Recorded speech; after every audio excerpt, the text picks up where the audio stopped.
All right. Good morning, everybody. Today is Friday, June 3rd, 2016. And this is Before the First Cup of Jules here on UCY.TV. Happy Friday, everyone. It is a beautiful sunny 71 degrees and fragrant here in upstate New York. My clematis are blooming. And if you've ever smelled a clematis, it is like a lilac on steroids. It is probably one of the most beautiful smells that I've smelled yet in a flower, and it is just wafting in here and on the back deck and up through the windows into the house. So made my morning. So where do we leave off yesterday?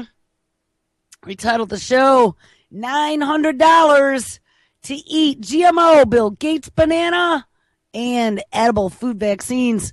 We looked at the Bill and Melinda Gates genetically modified banana that they're trying to get University of Iowa students, 12 of them to be exact, females, to sign up for the trial for this vitamin A producing banana that's been spliced and diced to produce that vitamin A. There are critics out there that say that there are native bananas that produce even more vitamin A than this genetically modified banana, which of course has been modified because there are so many third world nations' children who suffer from diseases that are caused by a vitamin A deficiency. I'm not sure. I think that was the gist of why they're going to all this trouble. But the problem with this is that they're offering a large sum of money to college kids who are desperate, again, preying on the desperate, to go eat one banana, which is laughable because most college kids, for $900, they do it, except that we found out that these bananas have never been tested on animals. These are right out of the gate, they're testing them on people. So there's an uproar. There's been a couple years worth of delays, and now they're getting ready to go ahead with that. So I guess we're going to see. But the reason why we looked at that is because genetically modified food, though we're all aware of it, you need to look at some of the history of some of the things that they were doing to food before the GMO showed up on the marketplace. And they all happened right around the same time.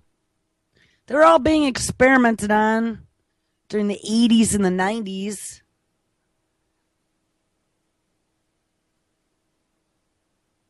At least publicly. A whole bunch of them ended up in the food supply to see what would happen, and some of them were pulled. But you know, when we read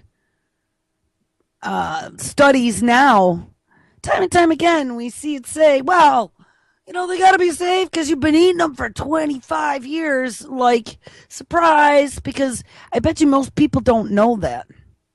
I bet you, people know GMO, yeah, but I bet you most people don't know that back in like the early 90s, they were already slipping stuff into our food supply, and it's not just processed food. We're talking vegetables. And the Flavor Saver tomato is one of those. We looked at edible vaccines as a spin-off to the genetically modified banana, because the genetically modified banana had already been done back in 1992 by Dr. Artston when he created the banana vaccine. And again, the banana vaccine was for poor third world nations where their children were malnourished and didn't have proper health care or vaccines. So it seemed very suspicious to me that Bill and Melinda Gates were offering $900 for college kids to eat one banana. And the fact that they wanted them to all be female, and the fact that it was vitamin A, I don't know. I really seriously think that there is some fertility experiments going on there as well, just because we know the damage that vitamin A can do to an unborn fetus, etc. And the fact that they weren't even determining whether or not these women were pregnant per the article I was reading. All right, so we're going to look a little more at the edible vaccines today and some of the new stuff that they're doing with CRISPR. There's two new techniques now, one going after the brain and neurons. They can CRISPR neurons now. And I saw the other one where they could directly go after RNA. So we're not even talking DNA anymore. We're talking about RNA, the messenger. But first of all, I want to look at this Flavor Saver. So 1992, I believe, or 94, the Flavor Saver tomato hit the market, except nobody knew it. They didn't tell any of us. I worked in a restaurant back in those days. I used to love my BLTs. And I started having problems with tomatoes just out of the blue. Like weird. Head to toe hives while I was at work, mind you, because we got half-price food when you're in a restaurant. So I used to always get something with tomatoes, right? Lettuce, tomato, that was my vegetable. And head-to-toe hives. And I mean, then I'd have to take Benadryl. Then it was almost impossible to wait tables for 10 hours or have a memory or whatever. I mean, it really messed me up having these allergies and not realizing at first what it was. Eventually, I realized it was the tomato. Stopped when I stopped eating the tomatoes, but I didn't know at that time that genetically modified tomatoes were on the market. I never even heard of genetically modified back in 1994. It was just a tomato to me. It looked like a tomato. But, you know, one of the first places it would have gone would be to restaurants, I could guarantee you. So let's read about this for a second, because I thought the history of this Flavor Saver tomato was interesting.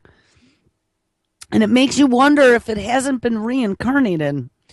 So it's in Wiki, Flavor Saver, FLAVR space SAVR, if anyone wants to read about it. Flavor Saver, also known as CGN-89564-2, pronounced Flavor Saver, is a genetically modified tomato and was the first commercially grown genetically engineered food to be granted license for human consumption. It was produced by the California company Calgene and submitted to the U.S. Food and Drug Administration in 1982. On May 18th, 1994, the FDA completed its evaluation of the Flavor Saver tomato and the use of APH3, and then 2 lines for like a 2, concluding, so I think that's probably like a gene, concluding that the tomato, quote, is as safe as tomatoes bred by conventional means, unquote. Yes, except with conventional tomatoes, I didn't end up with hives head to toe, mind you. And I still don't to this day. And that the aminoglycoside 3, oh, that's what it stands for, phosphortransferase 2, is safe for use as a processing aid and in development of new varieties of tomato, rapeseed oil, and cotton intended for food use. Now, I have no idea what an aminoglycoside 3 phosphotransferase 2 is. Sounds like it's some sort of amino acid or protein, but I don't know what it does. But apparently it's safe for consumption. It was first sold in 1994, but it was only available for a few years before production ceased in 1997. Calgene, the California company who was responsible for the very first license for genetically engineered food to be granted license for human consumption, made history, but mounting costs prevented that company from becoming profitable. And who eventually bought Calgene? Monsanto. So when I read that, I was like, man, so Monsanto bought the technology, first of all, from this very first genetically engineered food for human consumption. I don't know if we're going to really read about, I guess we could read about the characteristics. I want to get into tomato paste because then something happened with this that ties back into the vaccines. Yeah, let's read a little bit of the characteristics. Through genetic engineering, Calgene hoped to slow down the ripening process of the tomato and thus preventing it from softening while still allowing the tomato to retain its color and flavor. So this is kind of like what they're doing right now to the apple, the genetically modified apple, the genetically modified potato. There is a genetically modified banana as well. They're all about preventing bruising. Or lasting longer. The tomato was made more resistant to rotting by adding an antisense gene, which interferes with the production of the enzyme polygalacturonase. This enzyme normally degrades pectin in the cell walls, resulting in a softening of the fruit, which makes them more susceptible to being damaged by fungal infection. Some unmodified tomatoes are picked before fully ripened, and then they are artificially ripened using ethylene gas, which acts as a plant hormone. Well, no, all you need to do is put them on a windowsill. Did you ever hear that one?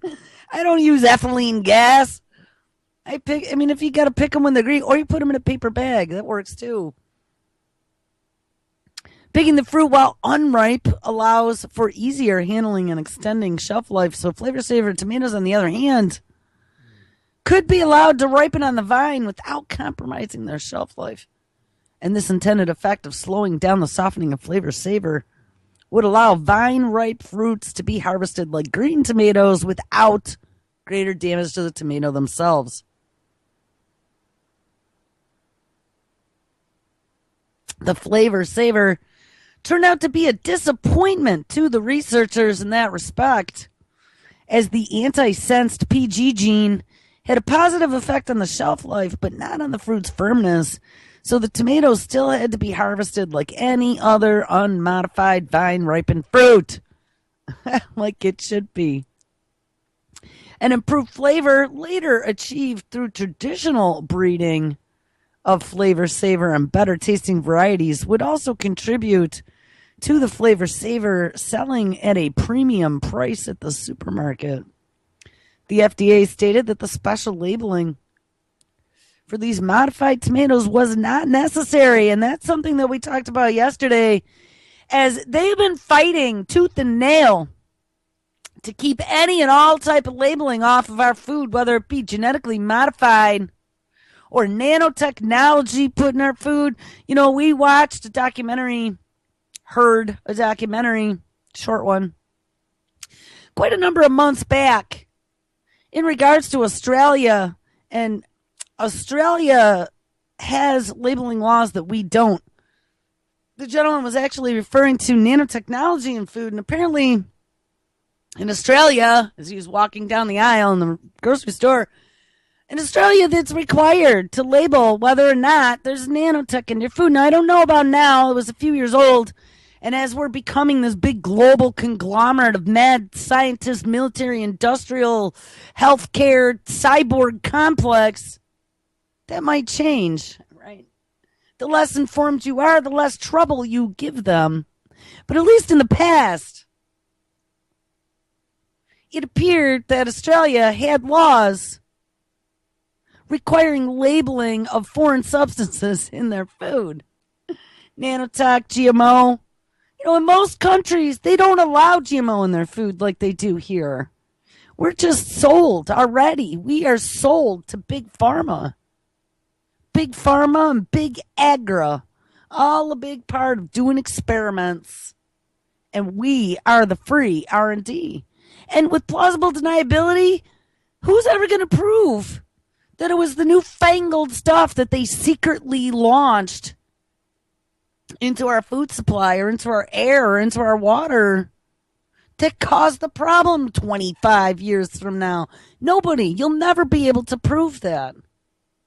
You know, with this whole huge uptick of cancers everywhere, how are you going to prove where that came from? And it could have very easily been probably 1,000 things that you ingested or were exposed to over the last 20 years. Hey, look at Teflon. A lot of us knew Teflon was bad, but it was this newfangled coating for pots and pans. Even when back in I'm trying to remember, maybe it was the 80s, when it would scrape off on the bottom of the pan, you'd still use the pan because it was still nonstick. Do you know, they found now that Teflon causes like mega liver cancers. How many of us use Teflon pans for 20 plus years? And mine are all gone now. It really hurt to have to get rid of every pot and pan, but I did. I got some stainless steel for Christmas the one year, and I bought myself, to get by until I got all the new pots and pans, I bought myself one of the monster huge cast iron pans. And we were using that to cook, anything that we needed to cook on the stove went into that monster cast iron pan. As a matter of fact, though, it's pretty nice and seasoned now because we've been doing that for about a year. But get rid of Teflon. Okay, that was in everything. Teflon, absolutely. There's a big lawsuit. Actually, if you search, there's a big lawsuit against DuPont for the Teflon causing liver cancer.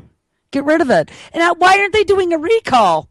If there's a big lawsuit, shouldn't they be doing a recall or putting out some consumer report on the news? Get rid of all your Teflon. I was just thinking about that the other day, too, as a matter of fact.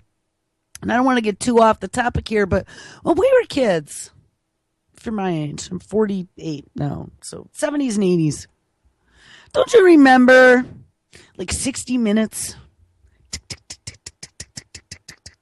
And they'd be doing the consumer report thing, right? They'd alert you. It was always beware of the corporation. And they would do these exposés on these amoral corporations that were taking advantage of small middle America for their own profit. I'm morally safer. They'd always come on and be doing, what was the blonde chick's name too? They had a couple really good journalists that I remember as a kid. They were always out to expose wrongdoing by corporations. Do you see that anywhere anymore? I was just, hanging out the other day and my brain started wandering and I was just thinking about that. Like, I don't see anywhere in the mainstream media any type of investigative reporting. Maybe every once in a while if you can't hide it, but not like they used to, where they are exposing corruption or exposing poisonous, dangerous chemicals or wrongdoings by corporations on TV. Everyone's afraid now because a lot of these corporations are sponsors, and you lose your show if you do that. So no one says anything.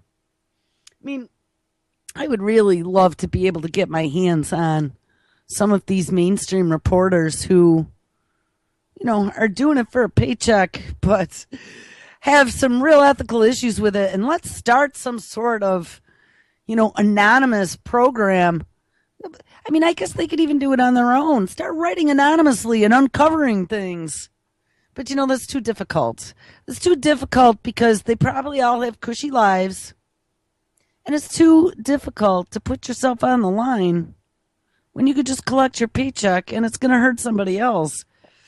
It's just disturbing to me because it has become where nobody has a moral...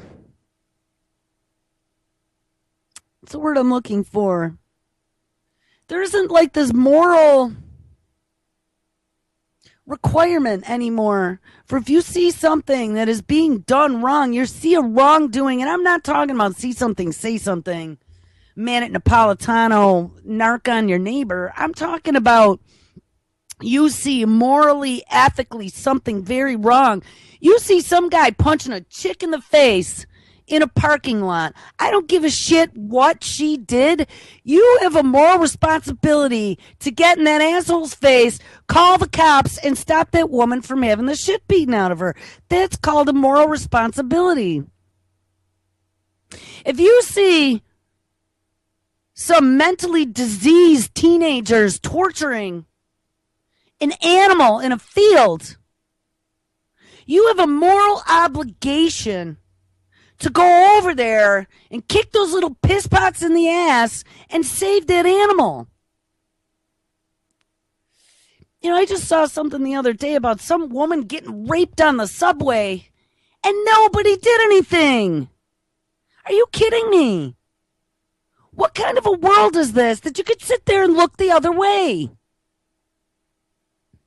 Because it's too difficult. I don't want to get involved. That's the thing. I don't want to get involved.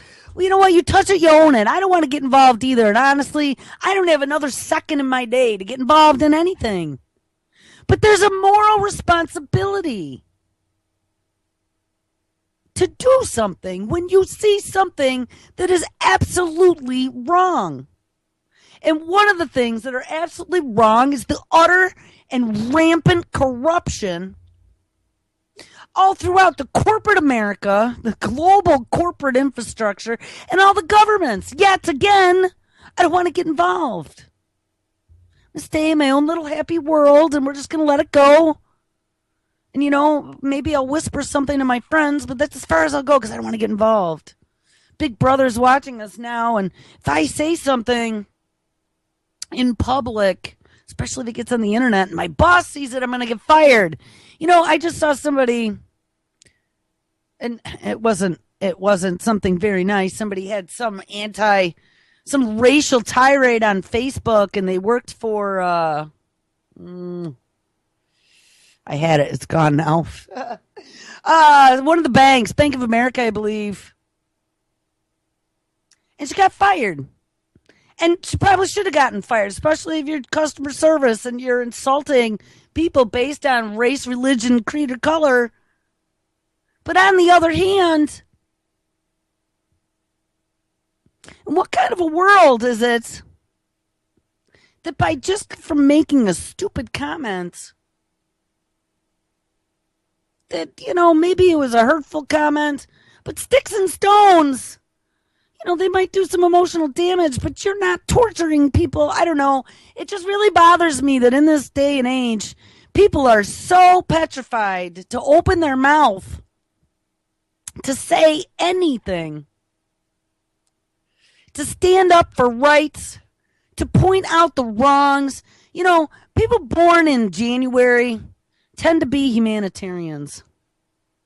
It's just the way it is. There's a lot of us out there. And we will bleed for the sick, the indigent, and the injured. I can't help it. It's a disease. But, it's all about humanity. It's about standing up for each other and all holding hands and singing Kumbaya. That's what we should be doing.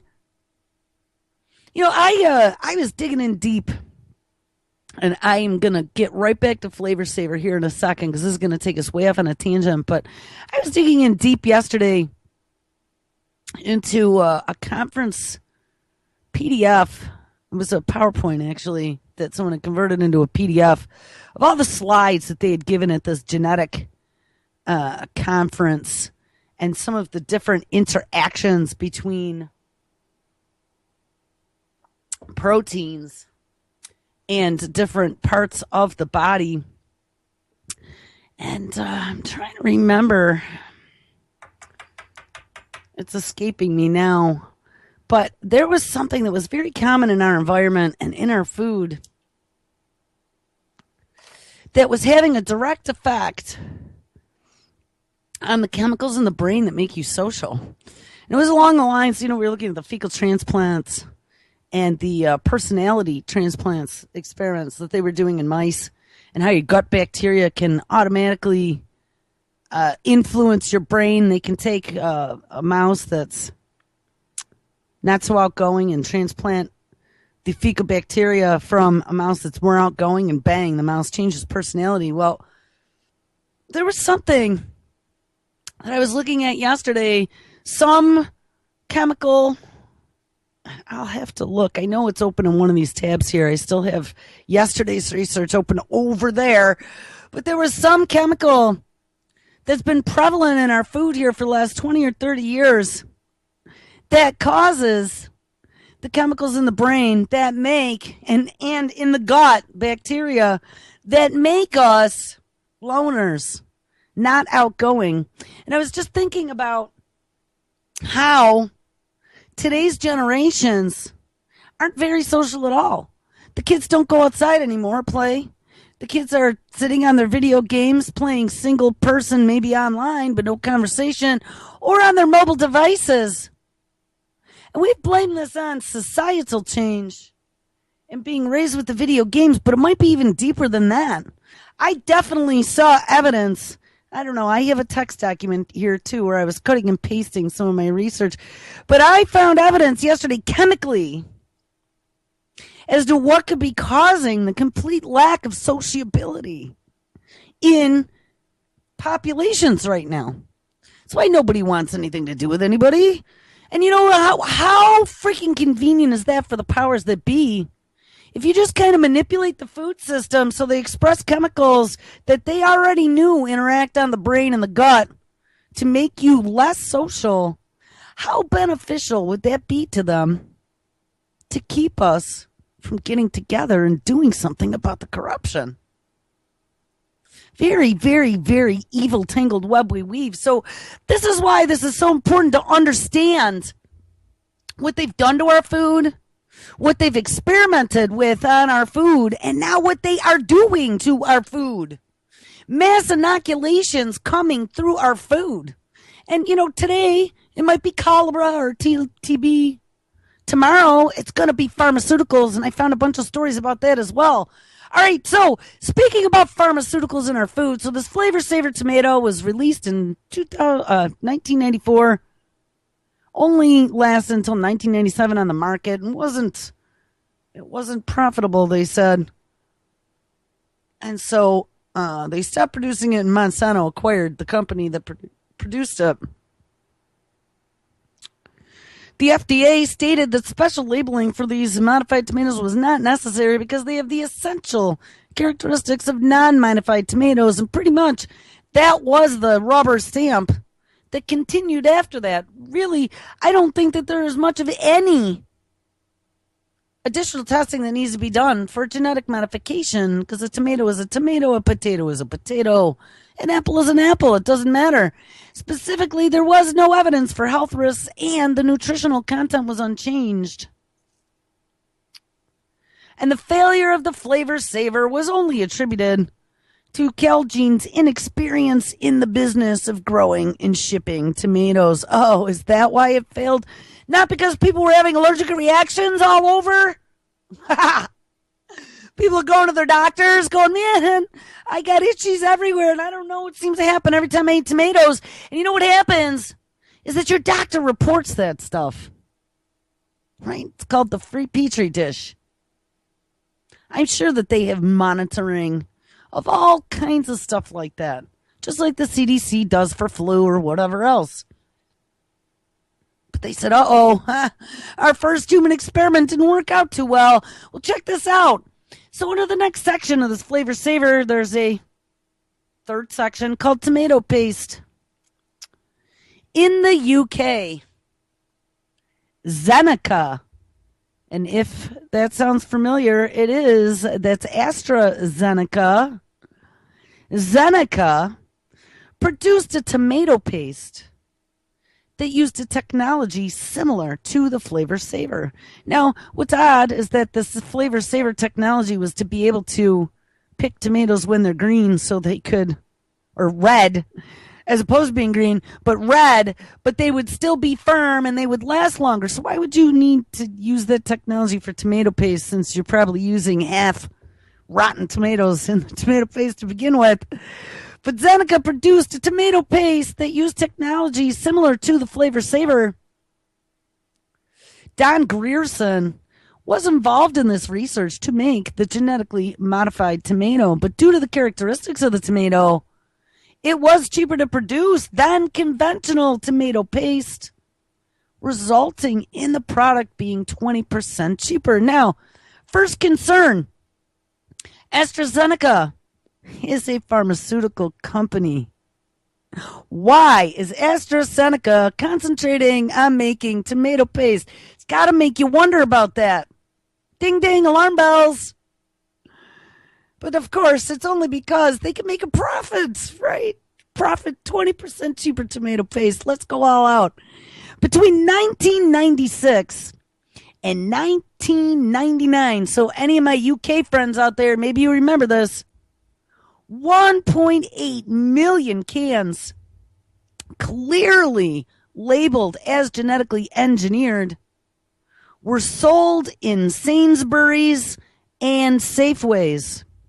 And at one point, the paste actually outsold normal tomato paste. But then, mysteriously, sales fell in the autumn of 1998. And they don't say why. The House of Commons of the UK published a report in which they stated that the decline in sales during that period was linked to changing consumer perceptions of genetically modified crops. You know, it makes you wonder, too, why is the House of Commons publishing a report about a private company's foray into a private pharmaceutical company's foray into tomato paste? Seems kind of odd to me. Seems like, again, House of Commons and the UK government got together maybe with this pharmaceutical company and said, hey, let's test some of these GMO foods on the public and see what happens. We'll label it, though, unlike in the United States. So the report identified several possible factors, including product labeling and perception of choices, lobbying campaigns, and media attention. All those pesky people who open their mouth. It concluded that the tone of media reports on the subject underwent a fundamental shift in response to a high-profile incident in which Dr. Arpad Purzutzi, a researcher for Rowlett Research Institute, was fired after making a televised claim about detrimental health effects in lab rats who were fed genetically modified potatoes. Now, guys, again, any pesky scientist standing up and saying anything, look, he got fired. That's what I'm saying.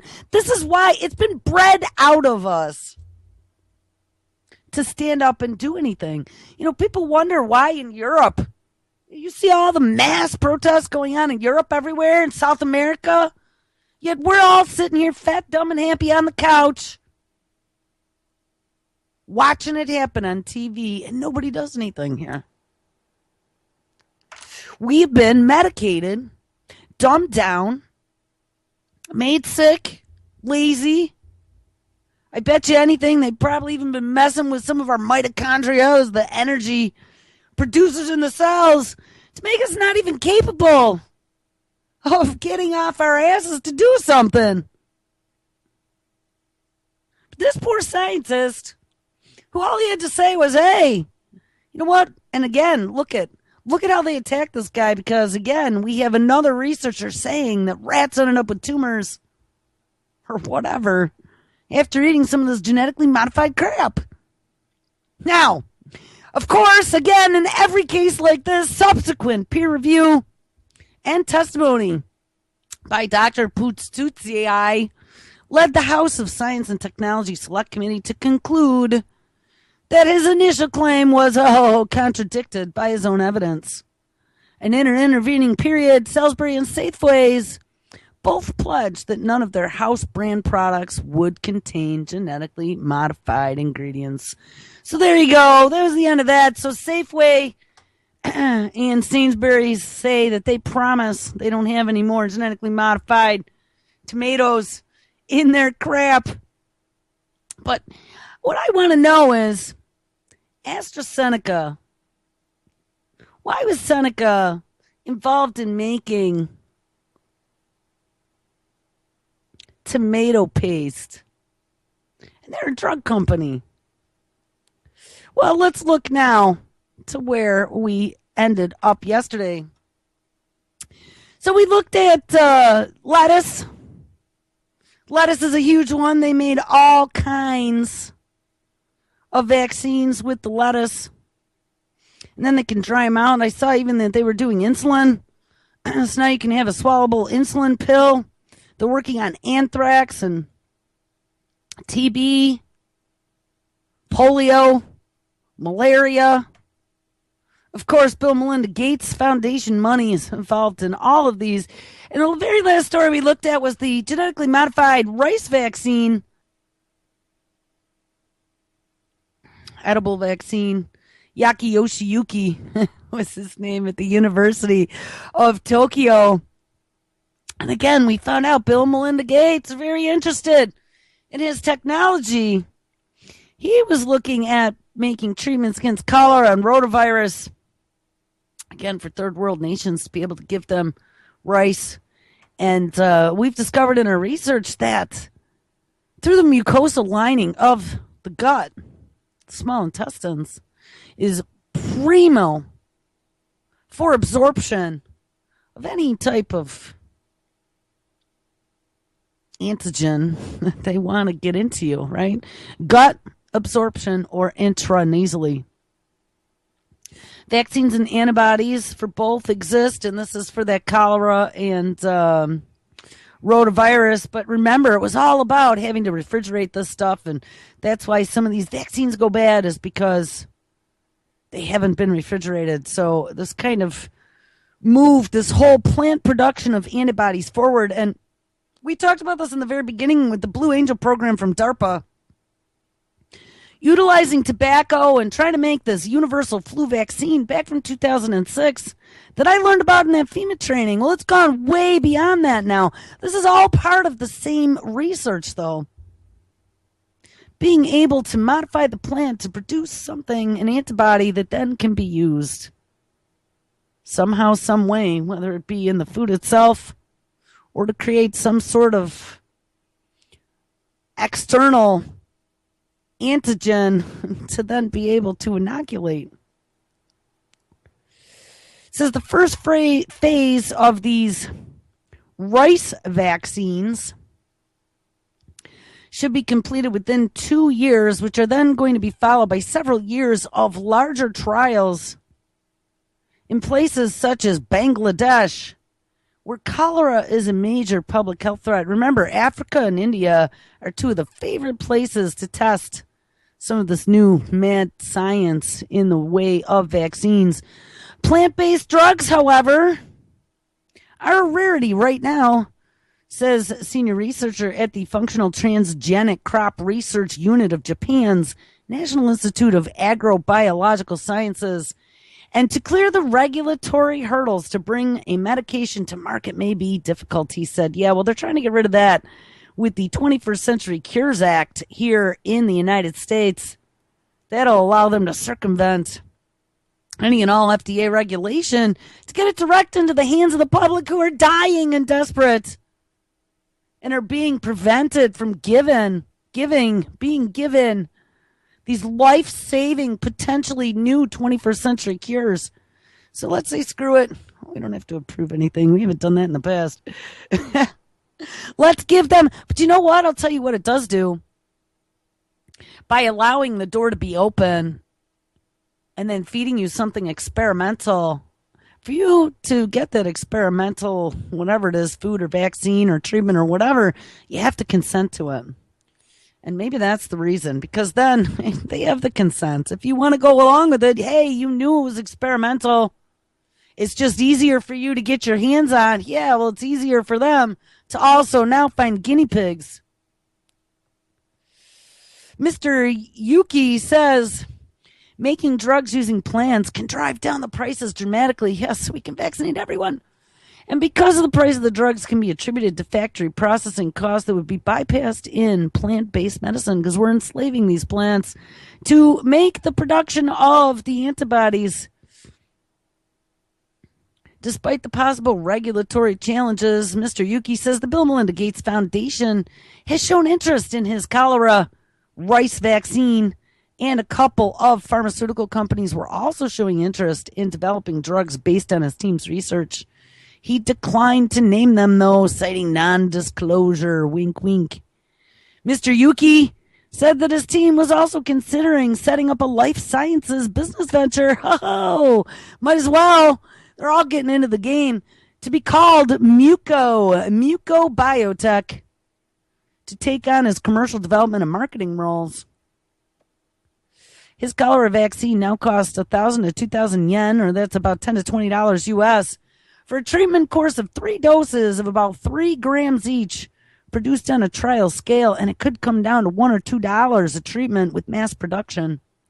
And as a cholera vaccine, an adult treatment would be about 10 to 20 grams of rice, ground into a powder, dissolved in a cup of water, and swallowed. That easy. Take your rice vaccine there, Johnny. All right, edible vaccines, a new approach to oral immunization, and this is from August of 2014. Today, a majority of people are subject to several infectious diseases, so it is necessary to produce new vaccines that have economic and other advantages over injectable vaccines. In view of this recent plants being used as alternative vaccine production systems, there are several advantages over the animal system using eggs. The first human clinical trials of edible vaccines took place in 1997. Hold on. So wait, we found out 92 the Flavor Saver tomato was approved, 94 it got put on the market. AstraZeneca had created something using very similar technology back in 1996 or 7 or so. And then we also had the banana vaccine, which he was working on. And let me think if I remember, 1992 as well. That was Dr. Arston. And now we find out that the very first human trials, volunteers ate the first human clinical trial of edible vaccine took place in 1997 when volunteers ate raw potatoes, genetically engineered against diarrhea-causing E. coli. 10 of the 11 volunteers who'd received the vaccine in the potato had a 4-fold rise in serum antibodies. Edible vaccines hold a great promise as being cost-effective, easy to administer, easy to store, and socio-culturally readily acceptable vaccine delivery system. Socio-culturally readily acceptable? Yeah, no more lining up for that shot, Johnny. Here, you just eat your potato, banana, tomato mixture. It'll make you all better. Especially for the poor developing countries. It involves the introduction of selected desired traits into plants and then inducing these altered plants to manufacture the encoded proteins. Introduced as a concept about a decade ago, it has become a reality today, and it's even more than a decade. We're looking probably 25 years. They've been messing with us. A variety of delivery systems have been developed, initially thought to be useful only for preventing infectious diseases. But it's now also been used for what? Oh, birth control and cancer therapy. Yes, birth control in your food. You gotta love it. They don't say what countries. Edible vaccines are currently being developed for a number of human and animal diseases. And there's a growing acceptance of transgenic crops in both industrial and developing countries. Resistance to genetically modified food may affect the future of edible vaccines. So there you go, people. Resistance to genetically modified food may affect the future of edible vaccines. That's why you have no labeling.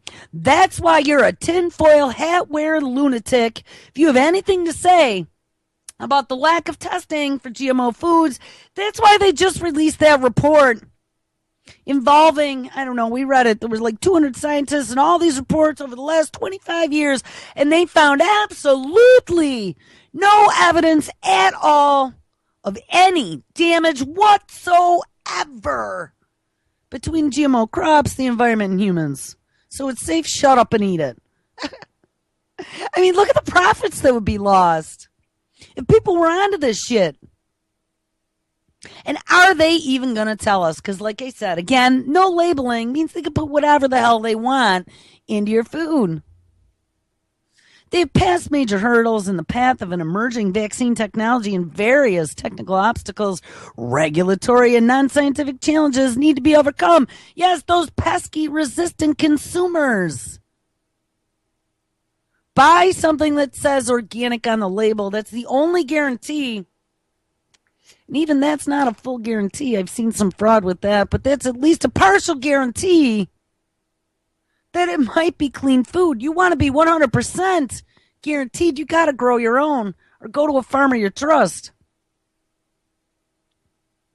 Like conventional vaccines, edible vaccines are composed of antigenic proteins and are devoid of pathogenic genes. Thus, they have no way of establishing infection, assuring its safety, especially in immunocompromised patients. Conventional vaccines are expensive and technology is intensive, needs purification, requires refrigeration, and produce, and here we go, ding, ding, poor mucosal response. Remember I said, and the mucous membranes of the small intestine are one of the best entry points into the bloodstream. You know, when you start looking at some of the synthetic immune system utilizing synthetic DNA that they're talking about, the shape-shifting forever goes in, gets into your bloodstream, and then modifies the patient's DNA, like literally modifies your DNA with this new shape-shifting synthetic immune system. When you look at stuff like that, it makes you wonder if they haven't already started experimenting with some of that stuff. And at the end of the show here, too, by the way, there is an update to those all those scientists. I think it was 150 of them meeting at Harvard discussing the creation of the synthetic human genome. And we'll look at that at the end here. Anyway, so traditional vaccines produce poor mucosal responses. So, of course, the edible is the best way to go. Be able to get that right into the bloodstream, bang, as fast as possible. In contrast, edible vaccines would enhance compliance, like people complying with getting their vaccines, especially in children. Because of the oral administration, they would eliminate the need for trained medical professionals as well, giving injections. And their production is highly efficient, can easily be scaled up. For example, the Hep B antigen required to vaccinate the whole of China could be grown on just 40 acres, and all babies in the world each year on just 200 acres of land everywhere. These are cheaper, sidestepping demands for purification. A single dose of Hep B vaccine would cost approximately 23 pace. So I don't know whose ever money that is here. Grown locally using standard methods and do not require capital-intensive pharmacological manufacturing facilities. Mass indefinite production would also decrease dependence on foreign supply, and they exhibit good genetic stability. They're also heat stable. They don't require cold chain maintenance, and they can be stored near the site of use, eliminating long-distance transportation. Non-requirement of syringes and needles also decreases the chance of infection. Fear of contamination with animal viruses like what? Oh, mad cow disease, which can be a threat in vaccines manufactured from cultured mammalian cells. I don't know if you guys knew that. I'd read that once before.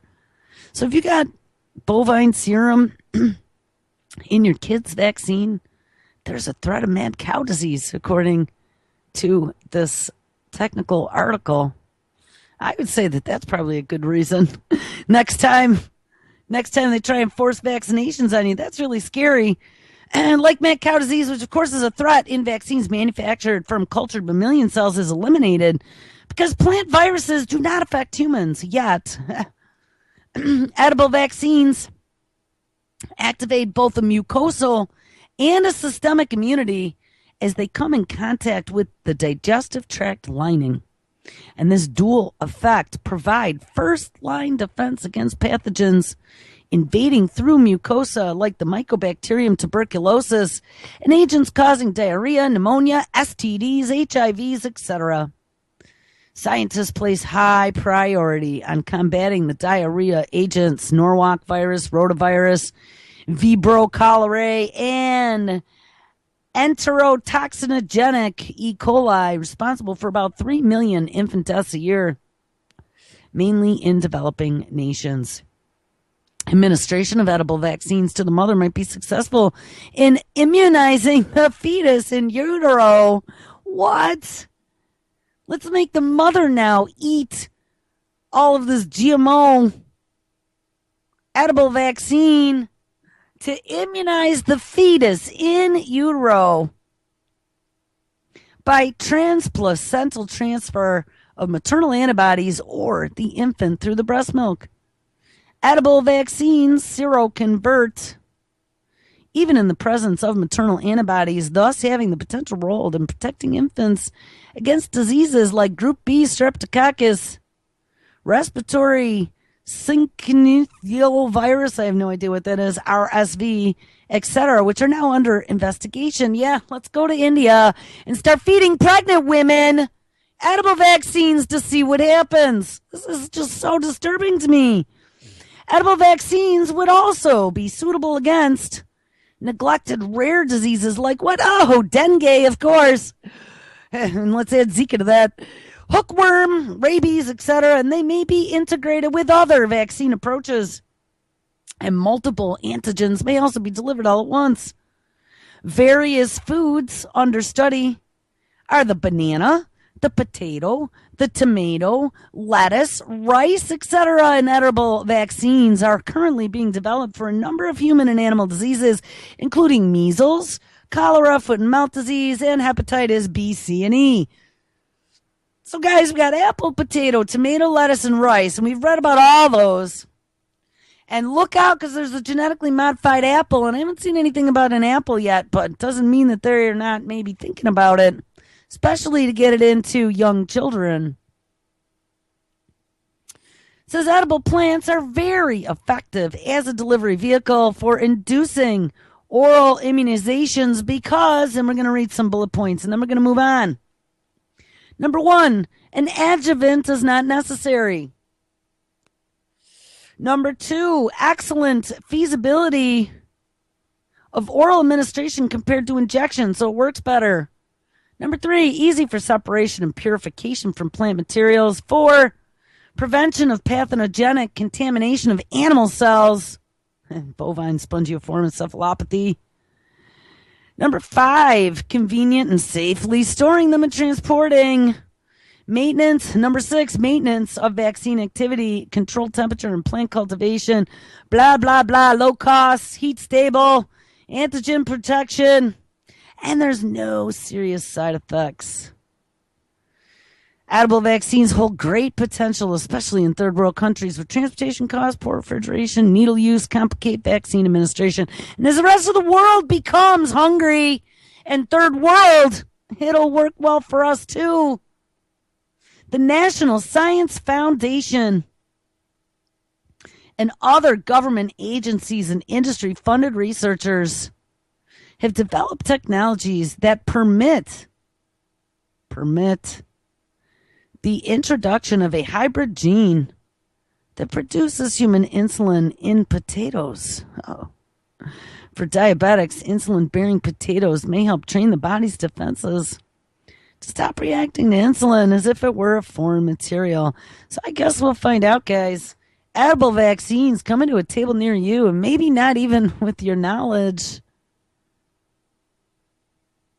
We even had that in the Ebola. That was what the tobacco was about. Plant-made pharmaceuticals from edible vaccines to Ebola therapeutics. I don't know. We might have to keep going because I still never got to the new CRISPR technologies. But let's take a look at this. This is where we're going to end it up for Friday. If you're not hiding under the bed yet, you will be. Make sure you look for those Zika mosquitoes and the terrorists, the internet radicalized terrorists under that bed. After secret Harvard meeting, scientists announce they do have plans for a synthetic human genome. Oh, who would have thunk it?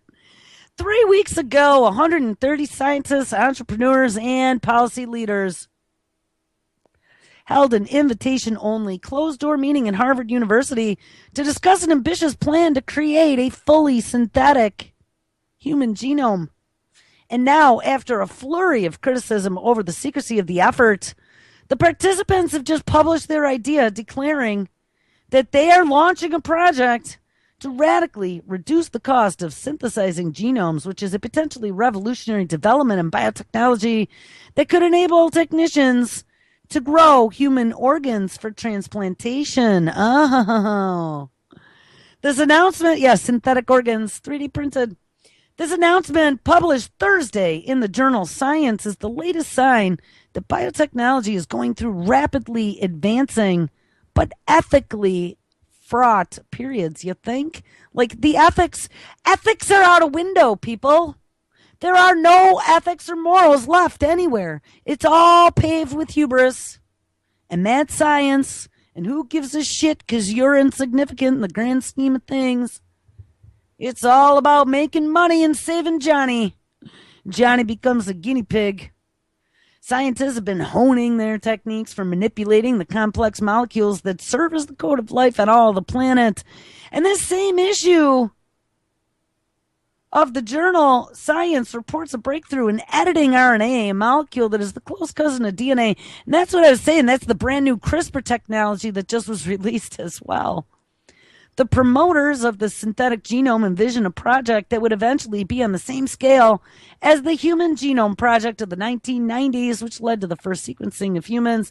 The difference that would be is instead of reading genetic code and what it does, the scientists would be writing them and creating synthetic human genomes. Do-do-do-do-do. All right, so that's where we're going to leave it for a Friday. Make sure you guys stick around as Lonnie Clark is live up next and all kinds of great radio. Josh is live at 6 tonight. We have Levon live at 11 p.m. Eastern, and we have brand new shows Saturday and Sunday. So make sure you guys hang out this weekend, and I will catch up with you on Monday. Have a great weekend, everyone. Take care.